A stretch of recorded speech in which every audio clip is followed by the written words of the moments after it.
Australia visa వచ్చేసినాక మన ప్యాకింగ్లో one of the most important thing వచ్చేసి మెడిసిన్స్ మావ.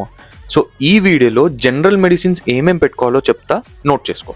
సో హెల్లో మావ, welcome back to my channel మనవాడు ఆస్ట్రేలియాలో. సో జనరల్ మెడిసిన్స్ ఏమేమి పెట్టుకోవాలో మీకు స్క్రీన్ మీద ఒక చిన్న మెసేజ్ వస్తుంది, అది స్క్రీన్ షాట్ తీసుకోమావా. సో దీంతో పాటు ఈ 2 థింగ్స్ అనేది కన్ఫామ్గా చేసుకోమావా.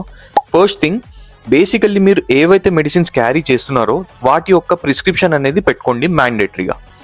సెకండ్ థింగ్ వచ్చేసి మావా, మీరు మెడిసిన్స్ అనేటివి అన్నీ ఒకే దగ్గర పెట్టుకోండి ఒక చిన్న బ్యాగ్లో, అండ్ ఆ బ్యాగ్ని మీరు క్యాబిన్ బ్యాగేజ్లో పెట్టుకుంటే మీకే మంచిది, ఈజీ యాక్సెసిబిలిటీ ఉంటుంది. సో ఈ 2 థింగ్స్ అయితే చేయడం మర్చిపోకు మావా. And yeah, that's it for today. And ఈ వీడియోని మీ ఫ్రెండ్స్లో ఎవరైతే ఆస్ట్రేలియా వెళ్తున్నారో వాళ్ళకి షేర్ చేయండి. And until then please do like, share and subscribe to మన ఛానల్ @మనవాడు ఆస్ట్రేలియాలో. బాయ్.